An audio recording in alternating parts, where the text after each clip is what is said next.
Twisted किया गया है, इसको गलत तरीके से प्रेजेंट किया गया है। देखिए, इतिहास को तो अपने ढंग से लिखने का सिलसिला उन लोगों ने शुरू ही कर दिया है। और इस तरह की जो ताकतें हैं दुनिया में, जो माने लोकतंत्र में यकीन नहीं करती हैं, जो माने देश के नागरिकों को एक नज़र से नहीं देखती हैं, एक मोल में नहीं तौलती हैं, उन लोगों का पहला काम यही होता है कि इतिहास को किस ढंग से गलत सलत ढंग से जो है लिखा जाए। वो काम माने जब से ये सरकार बनी है लगातार ये काम जो है हो रहा है, इसलिए कोई नई बात ही नहीं बोल रहे हैं। सवाल ये है कि इतिहास में आप क्या देना चाहते हैं। अब जैसे मान लीजिए आज़ादी की लड़ाई का उन्होंने जिक्र किया है। आज़ादी की लड़ाई में आरएसएस की क्या भूमिका है, हिंदू महासभा की क्या भूमिका है। ठीक है, माने मान लीजिए सावरकर साहब की बात हम मानते हो, जेल गए, लेकिन सावरकर साहब ने माने नागरिकों के बीच में भेद पैदा किया। उन्होंने दो दर्जा जो है नागरिकों को बनाया।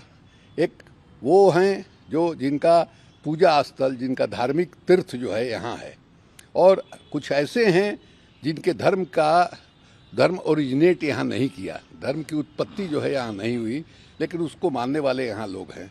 तो वो मान के चलते हैं कि नहीं साहब, जिस धर्म की उत्पत्ति यहाँ नहीं हुई, भारत के भूमि पर नहीं हुई, उनकी उत्पत्ति जो है दूसरे देश में हुई, उसको मानने वाले जो नागरिक हैं इस देश में, वो दोयम दर्जा के होंगे। अब तो इस तरह से इतिहास जो है वो लिखने की जो है कोशिश कर रहे हैं और कोशिश करेंगे और ये दिखाने की कोशिश करेंगे। अब देखिए, उनके पास अगर आज़ादी की लड़ाई का कोई उस तरह से आइकॉन होता तो सावरकर के अलावा वो, जैसे पटेल को कहते हैं, पटेल कांग्रेस के थे और पटेल ने जवाहरलाल नेहरू को अपना नेता माना था।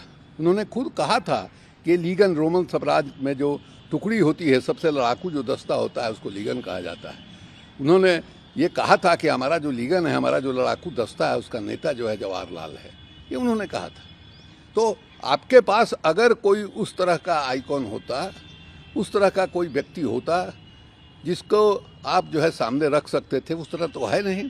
तो कांग्रेस से ही चुरा करके आपने जो है उनका इतना विशाल जो है मूर्ति बनाया है और साबित करने की कोशिश कर रहा है, कब तक करते रहे हैं कि सरदार पटेल को यहाँ जो इज्जत मिलनी चाहिए थी वो नहीं मिली। ये बात अलग है कि कांग्रेस पार्टी ने जिस ढंग से नेहरू गांधी परिवार को महिमा मंडित किया और बाकी लोगों को उपेक्षा किया, ये आरोप बिल्कुल सही है। लेकिन सरदार पटेल जो है वो कांग्रेसी नहीं थे और उनको प्रताड़ित किया गया, ये कहना बिल्कुल गलत है।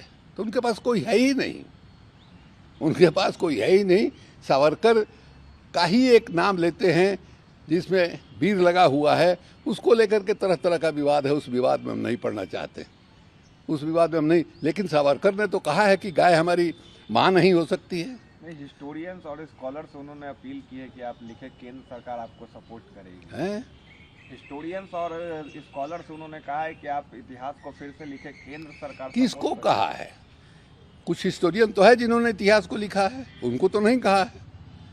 अगर उनको उनके इतिहास से वो संतुष्ट होते तो उनको तो नहीं शामिल किया है। किनको शामिल किया है? जो माने इतिहास के तथ्यों को तोड़ मरोड़ करके इनकी धारा को प्रमुखता दे रहे हैं, उनसे ये अपील किया है उन्होंने। अब ये खोज रहे हैं, अभी तक सिंधु नदी का पता लगा रहे हैं। महाभारत का काल कौन था, महाभारत का युद्ध माने कब हुआ था, इसका जो है पता लगा रहे हैं। देश के अंदर भुखमरी है, देश के अंदर बेरोजगारी है, देश की हालत खराब है, भ्रष्टाचार है, लोग त्राही त्राही कर रहे हैं, आत्महत्या कर रहे हैं, परिवार का परिवार आत्महत्या कर रहे हैं, उस पर चर्चा नहीं होती है। उन्होंने कहा कि घाटी में पत्थर फेंकना बंद हो गया। भाई, घाटी में गोली तो चल रही है, पत्थर से आदमी मरता नहीं है, गोली से मरता है। रोज़ खबर आती है हमारे यहाँ के बिहार के लोग मारे जा रहे हैं, हमारे यहाँ सबसे अधिक बेरोजगारी है, हमारा राज्य जो है बिहार जो है सबसे पिछड़ा है, निर्धन है, और हम लोग मांगते रह गए विशेष राज्य का दर्जा, आपने नहीं दिया, न कोई विशेष सहायता दिया, न विशेष राज्य का दर्जा दिया। नतीजा है कि हमारे यहाँ के गरीब लोग पलायन कर रहे हो, कश्मीर भी जाते हैं, वहाँ मारे जा रहे हैं, और आप कह रहे हैं कि पत्थर फेंकना बंद हो गया। तो ये बिल्कुल झूठ की खेती कर रहे हैं लोग, लोगों के आँख में धूल झोंक रहे हैं ताकि देश की जो असलियत है उसके बारे में चर्चा नहीं हो पाया।